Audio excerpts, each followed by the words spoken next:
Amigos y amigas de Lima Lee, tengan todos ustedes la más cordial bienvenida.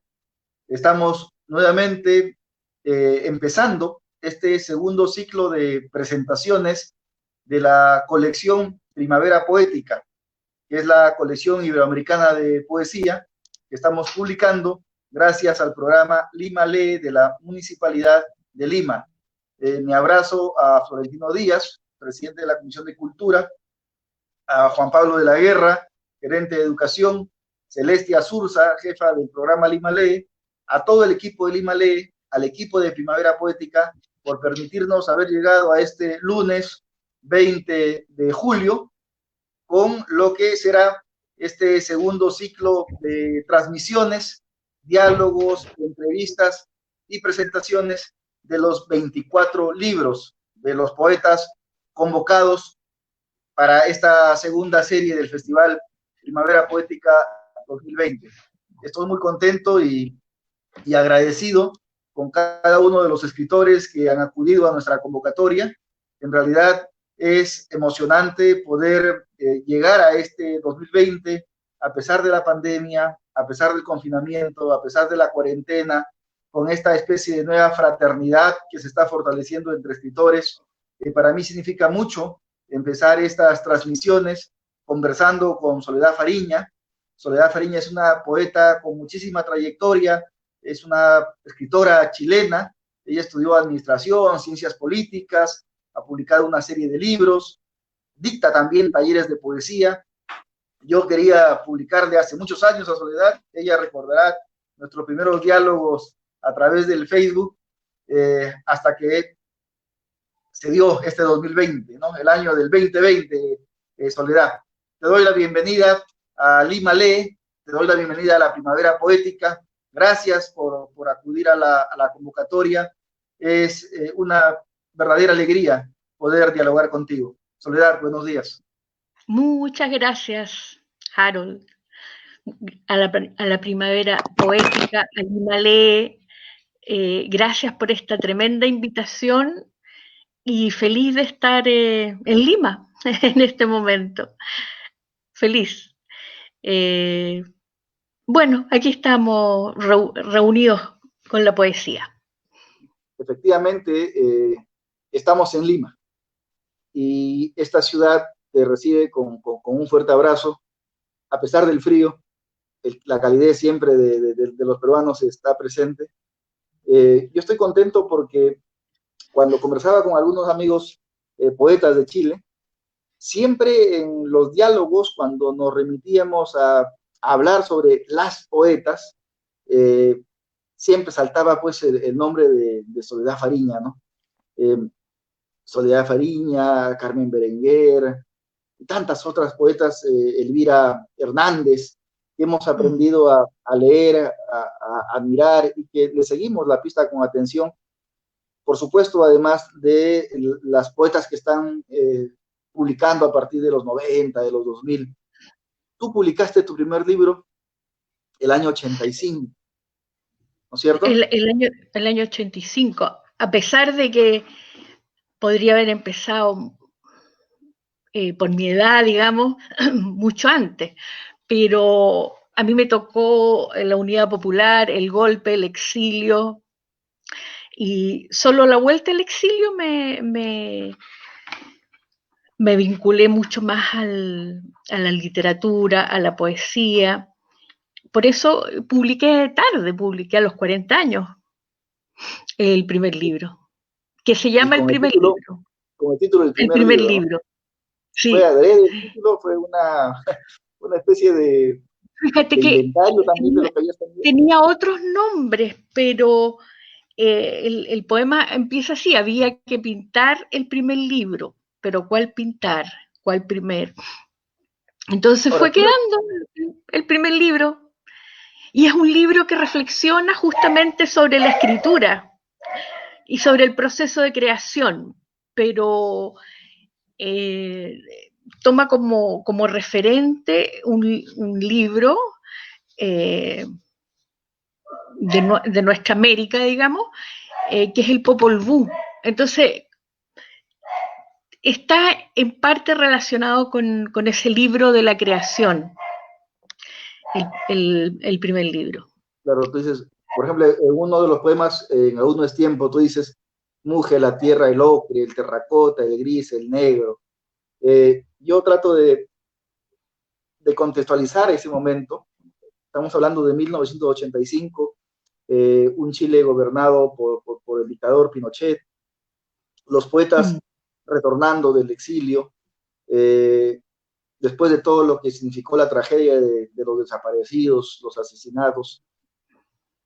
Una poeta que llega, ¿no?, en ese contexto, que publica un libro frente a toda la opresión que todavía significaba vivir asolado por el pinochetismo, eh, las agallas, ¿no?, la voluntad, el coraje de ponerse al centro y de entregar su voz.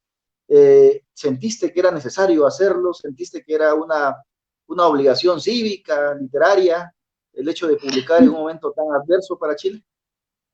Bueno, yo volví bastante temprano. La dictadura siguió mucho más. O sea, publiqué en plena dictadura, como mucha otra gente que estaba escribiendo y publicando. O sea, si no fuera por esas personas con las que yo me relacionaba, no sé si habría podido publicar sola, no había, bueno, la verdad es que fue un acto bien solitario, fue una autoedición, pero ya había un público receptor, pequeñito, chiquitito, si éramos muy poquitos quienes estábamos ahí. Y, y la verdad es que la dictadura, este tipo de libros no les interesaba para nada, así que a pesar de que había censura, yo creo que no entendían mucho, No ni entendía mucho la sabían. poesía. No, salvo los libros más eh, eh, que habían aparecido ya, ponte tú, en el Mercurio, como el de Zurita, el Purgatorio, etcétera. Pero estos libros, ahora, tienen mucha relación con todo lo, lo que yo había pasado. De partida, el, eh, el epígrafe también es mío y tiene que ver con mi vuelta a Chile y dice, ¿dónde volcarse en este paisaje? O sea, tú llegas a un Chile que no entiendes nada, que tiene, que la mayor parte de la gente está muda, eh, eh, casi no hablábamos, digamos, mucha represión. Entonces era un Chile tan raro, tan extraño y tan tremendamente doloroso. Claro, y cómo era Tan, la movida cultural de aquellos años? Es decir, pienso en poetas de tu generación, de repente, cómo eran sus reuniones, quiénes eran los poetas con los que tú mayores vínculos tenías, aquellos que participaron, que sí, animaron para que mira, publiques el 65. los más cercanos fueron Juan Luis Martínez, eh, Raúl Zurita, Diamela, y por ellos yo fui conociendo a otros más, Antonio Gil, Diego Maqueira, y después en el año 87 nos juntamos las mujeres, que todavía era dictadura, eh, hicimos un tremendo congreso del 87 primero era chileno, después latinoamericano y después se invitó a gente de los Estados Unidos, de Europa, llegaron y fue realmente un acontecimiento en esos años y ahí nos conocimos las poetas, nos conocimos, nos leímos, qué sé yo. Pero este libro, el primer libro salió antes de ese evento, digamos. Ahora, yo te diría que yo no estaba en un taller, pero frecuentaba mucho a Juan Luis Martínez, aprendí muchísimo de él.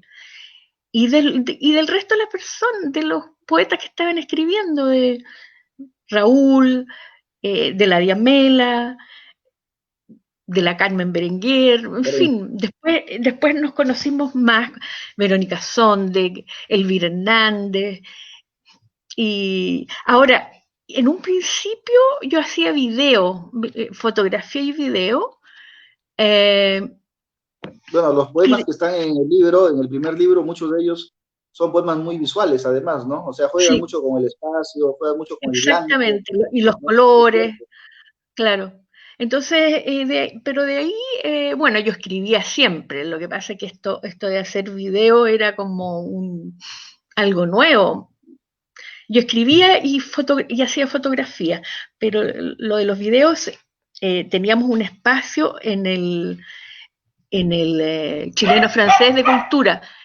Pero voy a entrar a mi perro, porque si no, sientes el No, perro que está no hay ningún ladrando. problema. No voy a No hay ningún problema. Nosotros acá estamos dialogando con Soledad Fariña, la gran poeta chilena que está publicando en esta segunda serie del Festival Primavera Poética, un evento sumamente valioso porque nos está permitiendo de nuevo esta conexión en vivo y en directo con escritores que admiramos, que leemos y que ahora estamos teniendo la gran alegría de publicar.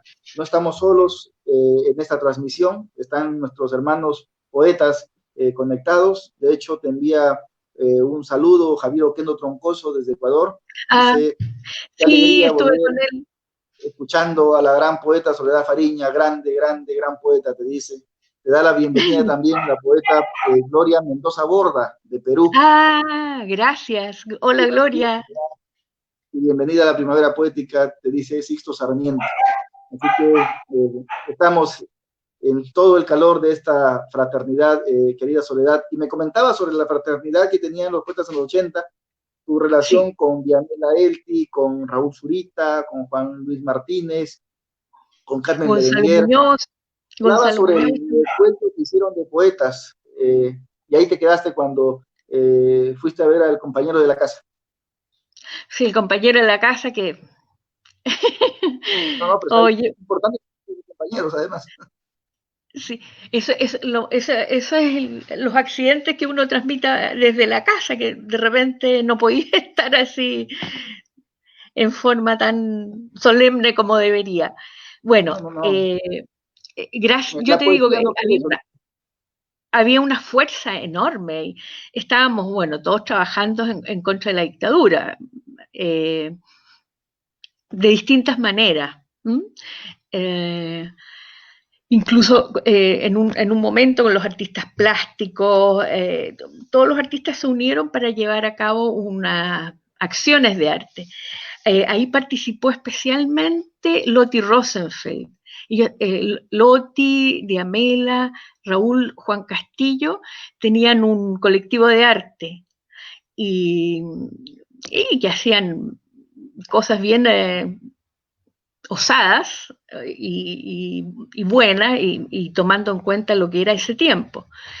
Y bueno, y en ese núcleo participábamos mucho, pero también con poetas ya mayores, más, por ejemplo, Humberto Díaz Casanueva, Enrique Lin, el mismo Nicanor Parra, en fin, había un movimiento, yo te diría en las sombras, porque esto jamás saldría no había vida cultural oficial, digamos. Todo esto era Y eso, siempre... pero eso también te ayudó, Soledad, para un poco amortiguar el golpe de lo que significaba ese gran cambio de haber estado estudiando en la Universidad de Estocolmo, ¿no es cierto? En Suecia, Sí, y retornar a un Chile totalmente disperso, difuso, todavía nebuloso. Yo, pero un país muy cruel. O sea, lo que pasaba en Chile era insólito. Las muertes, las formas, los torturados, los desaparecidos. Entonces, este libro no cuenta, no narra eso. Pero tras esto hay todo un simbolismo. Por claro, hay señales. ejemplo, en uno de los poemas, que yo escribí el año 85, que para mí es uno de los años peores,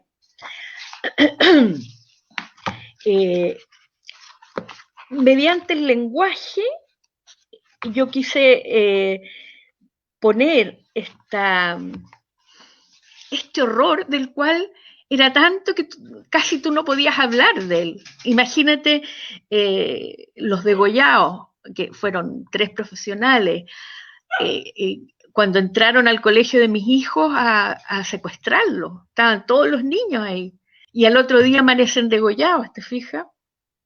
Entonces era tan fuerte, eso fue el año 85, mataron a mucha gente, al año siguiente quemaron a 2 jóvenes, en fin.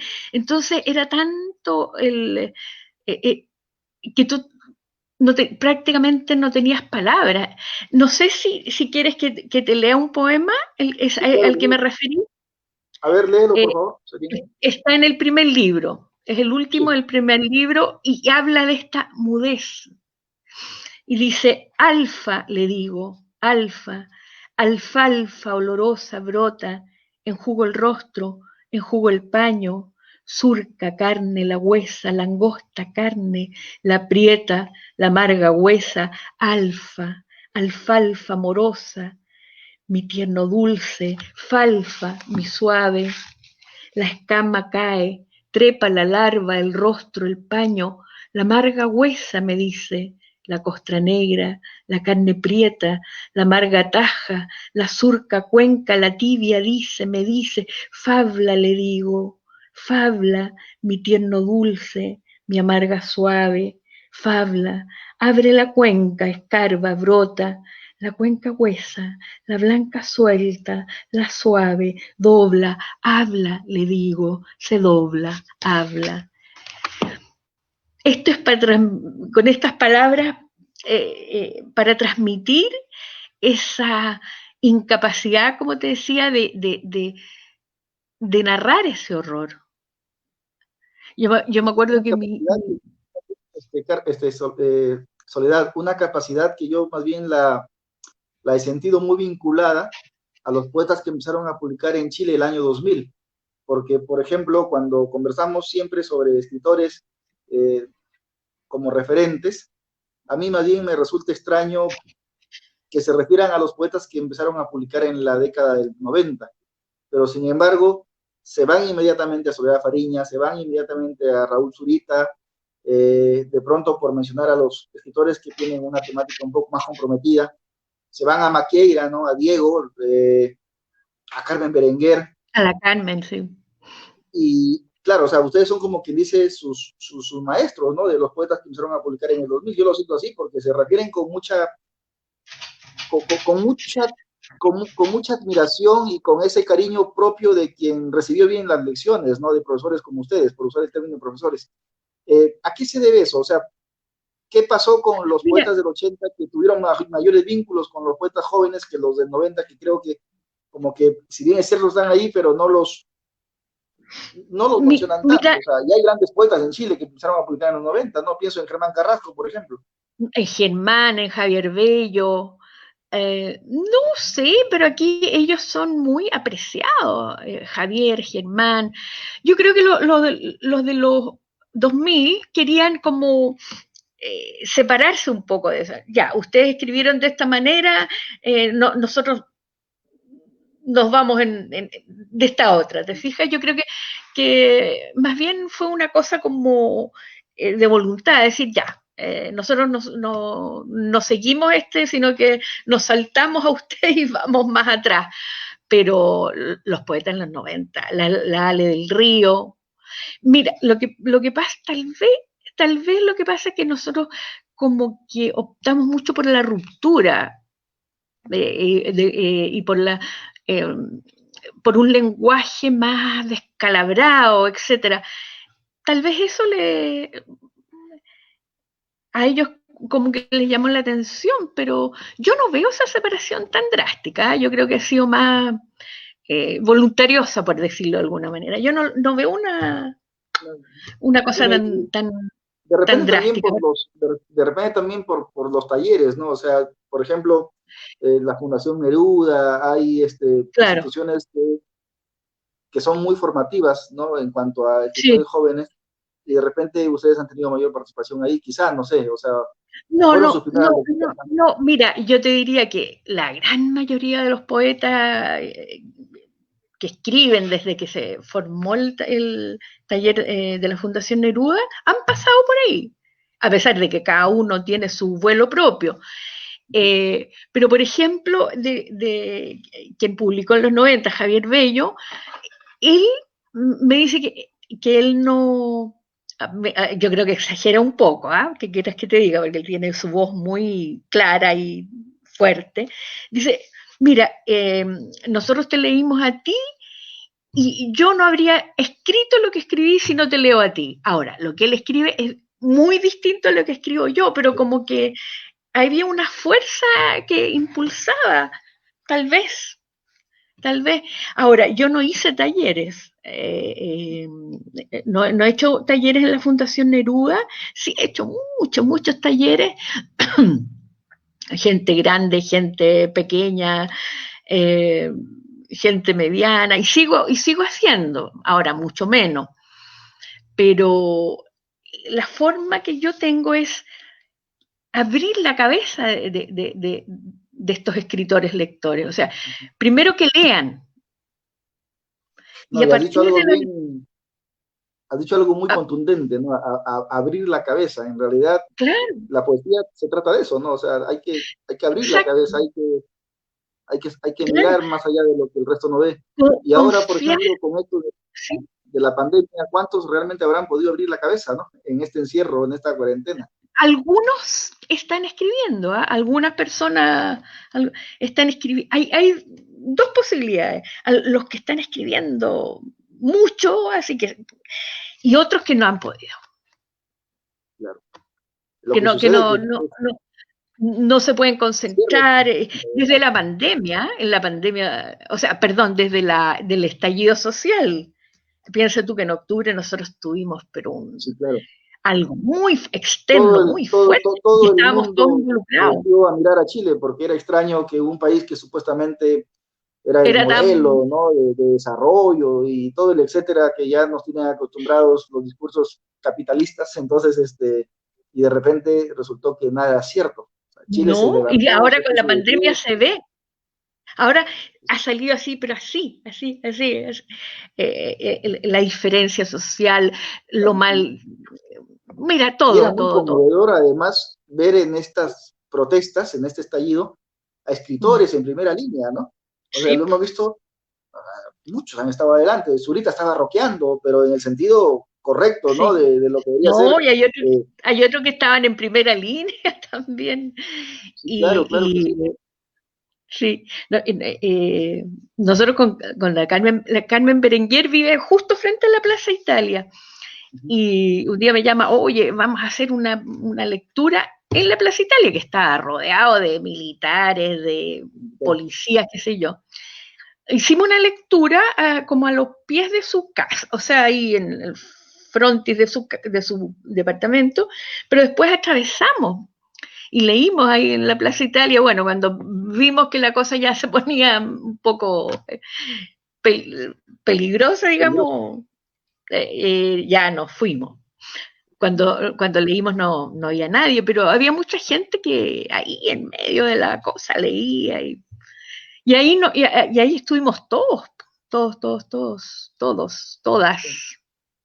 Y ahora, comparar estos dos momentos, ¿no? Del estallido social, la gente en las calles protestando contra el modelo, y después, totalmente contradictorio, las calles vacías, confinarse a raíz de la pandemia, la emergencia sanitaria, el estado de guerra que dijo Pinochet, que dijo Sí, el presidente, ¿no? Piñera, que sí. empiezan con... Muchas veces a nosotros nos pasa lo mismo.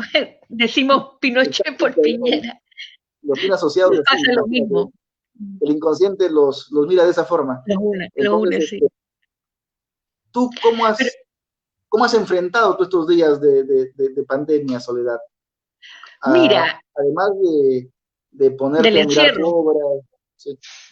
Mira, estoy haciendo talleres, por lo menos un taller, y súper bien, con gente joven, con la que yo hacía un taller el año pasado, que nos tocó el estallido social también.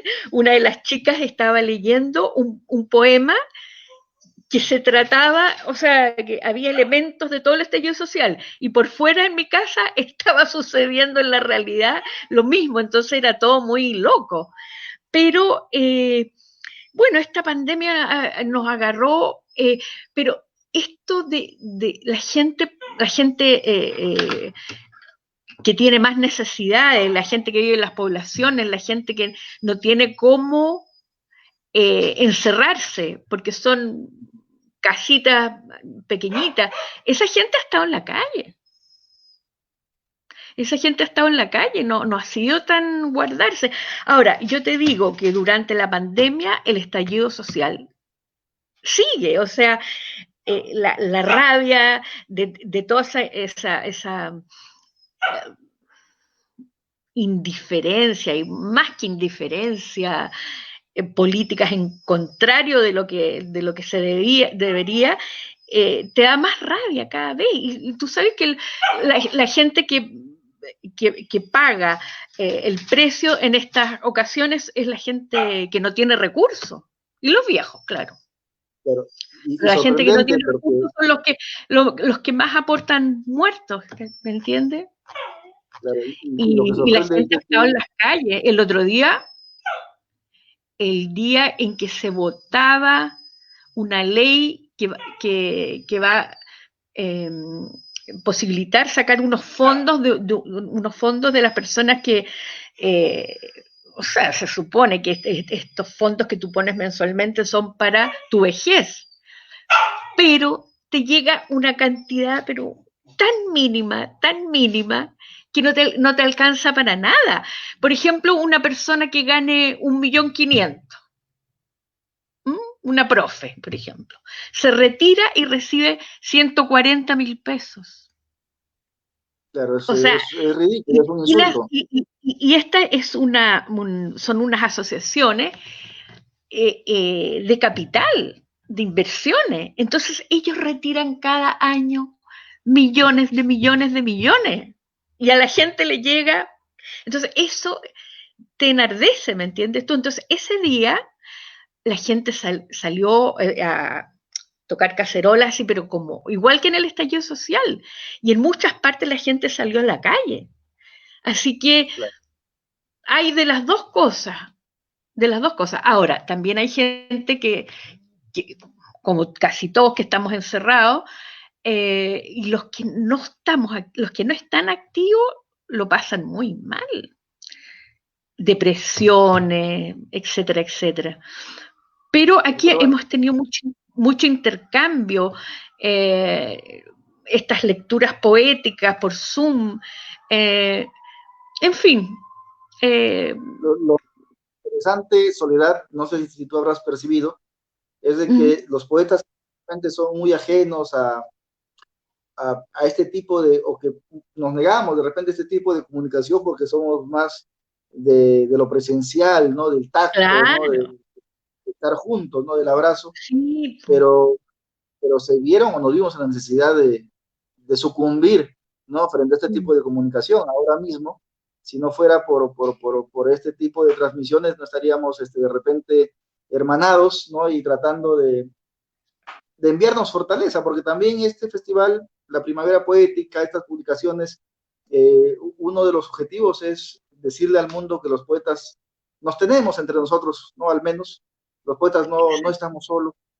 Y a mí más exacto. bien en ese sentido me gustaría preguntarte a ti, ¿cuál debería ser la actitud de un escritor teniendo ese panorama, en el caso tuyo, ¿no? De un Chile todavía golpeado por el estallido social, por su Y gobierno, en que va a realidad, seguir, y exacto. que va a seguir.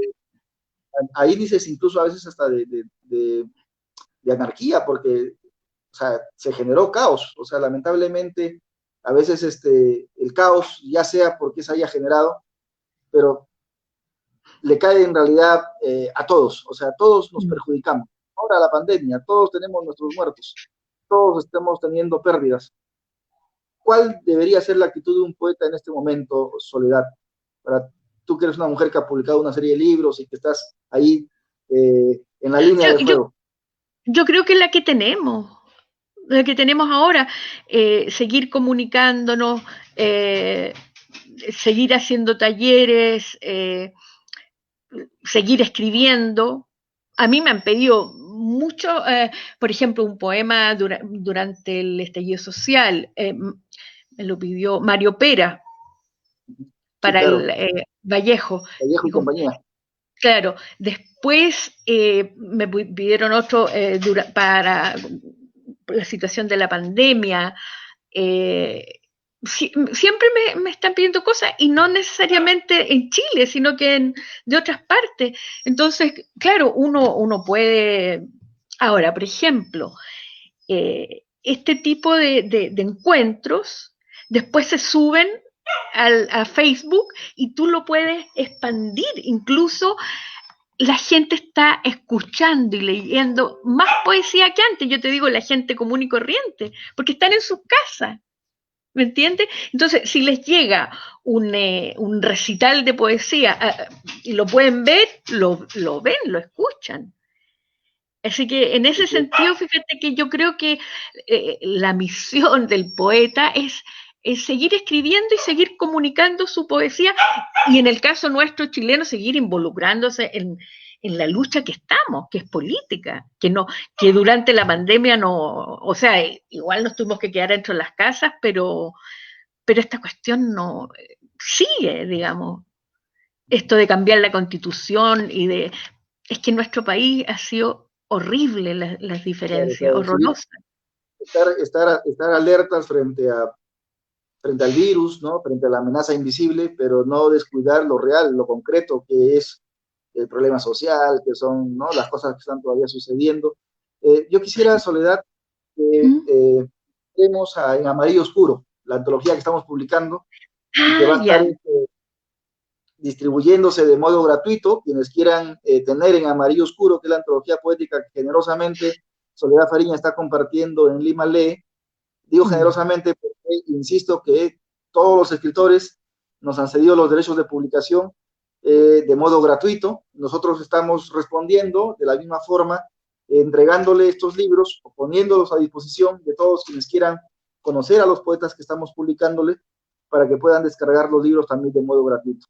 Lo que queremos es que la gente lea, se acerque a la poesía, entienda de que la palabra es una herramienta importante, ¿no?, para poder movilizarnos socialmente, culturalmente, para poder movilizarnos en todo sentido. Me gustaría saber por qué escogiste En Amarillo Oscuro. Sé que es uno de tus libros, pero ¿por qué precisamente el título para tu antología poética publicada aquí en el Perú? Mira, es curioso porque En Amarillo Oscuro aparece en el primer libro. Lo tomé para el tercer libro, sí, que es el tercer libro, que se llama En Amarillo Oscuro, es una aproximación mediante la palabra poética a la sacralidad andina. Para mí, por ejemplo, como soy me eduqué en los 60, estuve en la universidad en los 60 y todo, para nosotros América Latina era algo muy preciado. O sea, la unidad latinoamericana retomando la sabiduría de los pueblos andinos, que tú sabes que fue cercenada, etcétera, etcétera. Entonces, hacer un trabajo antropológico, arqueológico, de todo aquello que nos perdimos cuando se impuso la cultura y etcétera, etcétera, occidental por los españoles. Ahora, ¿qué pueblos tienen más viva la cultura? Bueno, acá el pueblo mapuche, pero también nosotros tenemos quechua y aymara, entonces, y tenemos la tremenda cordillera de los Andes. Entonces, ir hacia la sacralidad andina, nosotros teníamos un proyecto de una radio de mujeres que tenía conexiones con las mujeres, con el movimiento feminista del Perú en los años 90. Entonces me tocó ir a Lima, a Cusco, espérate, bueno, a otra ciudad que en este momento no recuerdo, o sea, me acuerdo, no me acuerdo el nombre, pero especialmente a Cusco y a sus alrededores. Entonces yo tuve la oportunidad de ver lo que llaman los restos de esa cultura, pero para mí no son restos, sino que están ahí. Y la idea poética mía era que las piedras me hablaran, que las piedras hablaran. Entonces tomé una serie de fotografías y a partir de esas fotografías eh, hice los poemas. Primero, en cuanto a la sacralidad andina, me metí en un curso de arqueología, antropología de textos y estudiamos el Guamampoma. Guamampoma de Ayala. ¿Y qué aparecía en ese libro como sagrado? Las plumas de los pájaros, la quema de las plumas de los pájaros. Después, en cuanto a las piedras, tuve todo ese estudio in situ en los lugares arqueológicos, incluso acompañada de un arqueólogo que era el guardador de Sacsayhuamán. Y en tercer lugar, el culto al agua en el antiguo Perú. Esos fueron mi estudio. Pero yo no los puse como referentes en el libro, sino que solo escribí. Entonces, yo te decía que mi relación con el Perú y con el antiguo Perú es, en este libro, en Amarillo Oscuro, es total. Es lo más cercano que he podido llegar a esa hermandad, digamos. Y encuentro que el título es bonito, me gusta. Y Gracias por eso la antología. Gracias por compartirlo, entonces, sabiendo todo aquello que representa para ti. Y me gustaría más bien, Soledad, invitarte a que nos leas algunos poemas de Amarillo Oscuro. Nuestros amigos que están siguiéndonos en las redes están esperando, ansiosos, escuchar tu poesía. Y de verdad, insisto con que es una bonita forma de empezar esta segunda serie de diálogos con los poetas iberoamericanos, escuchándote a ti, ¿no? Una poeta a quien yo hace muchos años he querido, insisto, publicarle, así que al fin estamos ya sobre esta marcha. Para mí, la más gran poeta, viva cuando estaba viva, gran poeto, poeta, o sea, latinoamericana, es Blanca Varela. Para mí es, sí. Y yo la conocí, Mariela Sala me llevó a conocerla, Mariela Sala, una narradora muy cercana, justamente por este proyecto de radio, y así que conocí a Blanca, después la trajimos a Chile. Y el epígrafe dice, es más que la palabra, es el aire de todas las palabras, de Blanca Varela. Esta primera parte tiene que ver con, como te decía, con Huamampoma.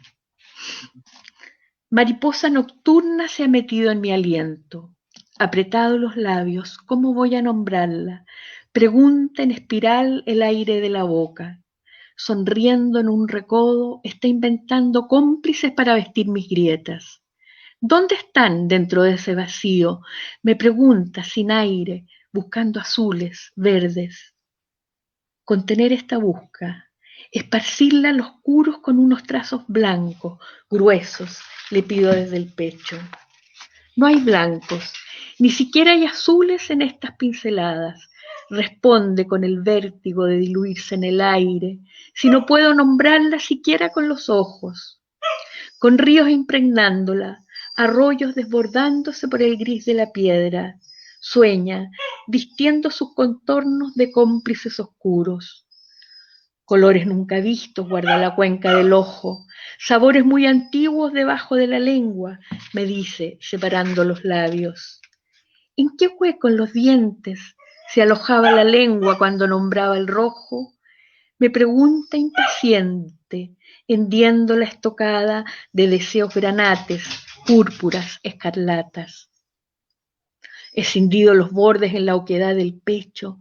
Tengo este surtidor de rojos tan próximo a la boca que hasta puedo lamerlo, acercarle mis labios a sus labios espesos, antes que ellos empiecen a gotear por la piedra y sean bebidos, acallados a sorbos, por capas de hierba seca.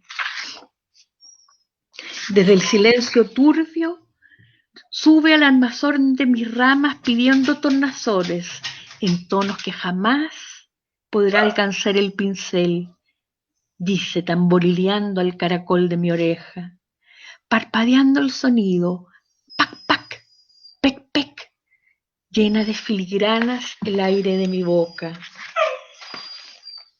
¿De dónde estos colores? Dice, erizada mi piel, abriendo un abanico de plumas tornasoles, anaranjado en el dorso, azul añil en las alas, bandas de color violáceo debajo de los ojos. Coloreando el oscuro bailan con brillos que jamás pudo alcanzar el pincel, ni el tinte más perfecto, dice el tamborileo. Pac, pac, pec, pec. Respira el arco iris, soplando bocanadas a la espiral de mi oreja.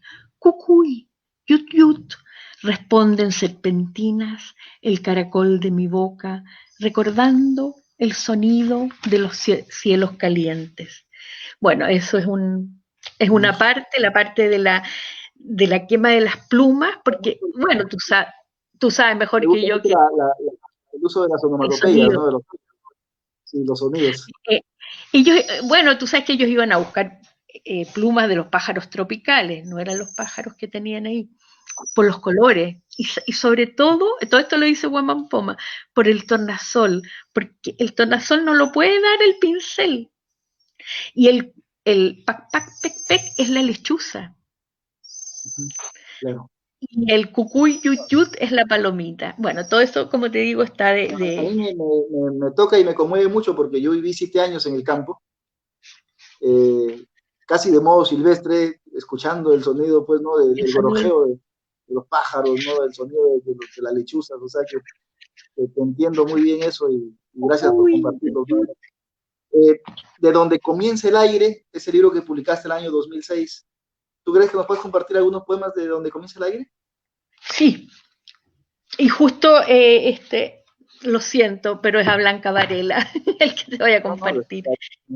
Porque este es un libro de poemas míos, pero a partir de poemas de otros poetas. No necesariamente hay mis pares chilenos, no solamente poetas muertos, digamos. Está dedicado a Blanca Varela. Frente al espejo ahueca el pelo lentamente y se dice palabras al oído, ácidas, rojas. Deslumbrante se viste de jirones, el ojo fijo en la otra del espejo. Se raspa el corazón con un rastrillo que robó del jardín de su Edén y recuerda el vals de su Edén. Engulle las palabras que le sobran. Su vacío permite un gemido al animal paralizado ante el rencor del enjambre. Detención para tomar resuello, lucidez que sube de la sombra a tallar lo indecible, el horror, el temor, el lienzo blanco a horcajadas en el canto sagrado. Ahí es un homenaje a varios poemas de ella, entre otros a la vaquilla rodeada de moscas, no me acuerdo cómo se llama, pero que es un poema impresionante, como todos los de ella.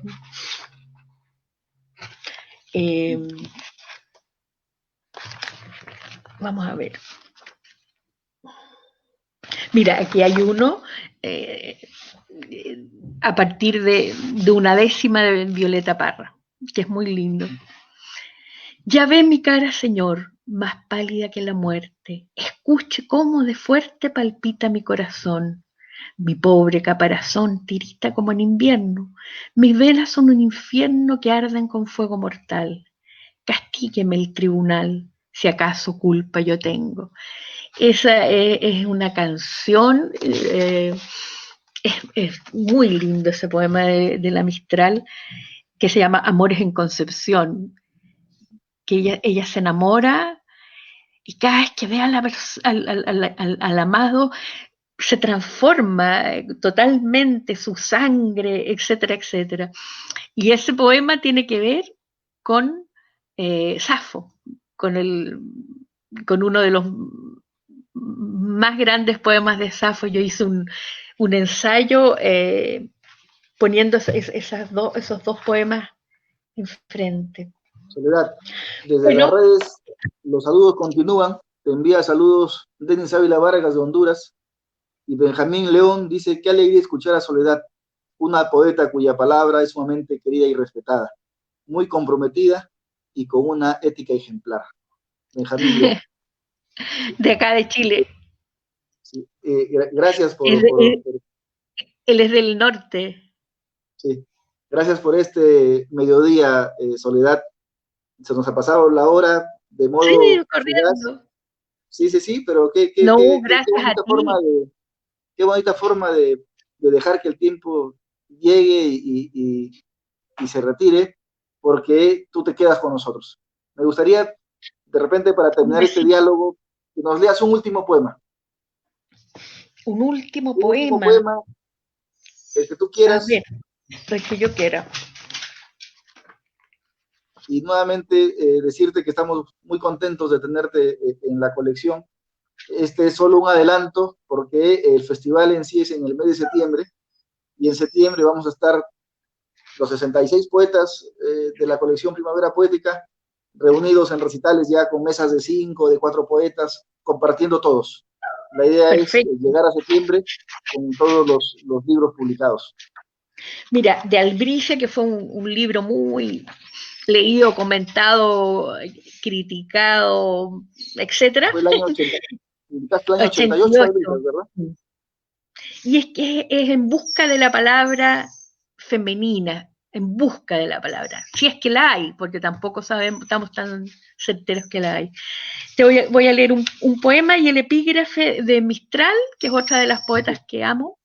Oír, oír, oír, la noche como balba, con hijar de lebrel o vista cornejada, y temblar, y ser fiel, esperando hasta el alba. Viajo en mi lengua de arena pantanosa, dos vocales, O, E. Viajo y rozan los bordes mi arenilla dormida. Adentro, más adentro de la cavidad sonora, tus vocales, las mías, en el ronco gemido. Me aferro a mis moluscos, penetro las papilas, adentro, más adentro, llego hasta el estertor, al eco de otra lengua. La camino, recorro, la nostalgio, la cerco, pero a la piel no llegan claros los envíos. Ese es el primer poema y otro día sigo. Soledad, Yo creo que con muchas gracias por esto, acompañarnos. De verdad no, que ha gracias sido a ti. una forma muy bonita de empezar contigo este lanzamiento de la segunda serie Primavera Poética. Nos reencontramos en septiembre, pero seguimos en comunicación durante todos estos días. Hemos prometido 120 días de poesía. Agradecerle a Gracias, Harold. Trinidad Márquez, Gracias por Denis tu trabajo. Ávila, Vargas, Gloria Mendoza, Javier Oquendo, Liz Espinosa, todos los poetas que han estado haciendo la transmisión, los amigos de Lima Lee. Gracias por este mediodía, Soledad. Gracias a ti y a todos y a todas las que están en esta primavera. Muchas gracias. Un beso. Chao. Nosotros nos despedimos por ahora, pero retornamos a las 3 de la tarde, que nos toca presentar al gran poeta mexicano Roberto Arizmendi, el caballero de las letras, en palabras de nuestro querido Marco Marcos. Así que muchas gracias a todos quienes están siguiendo las transmisiones de Lima Lee. Retornamos a las 3 de la tarde con Roberto Arizmendi. Gracias, Soledad. ¿A las 3? Buenas tardes.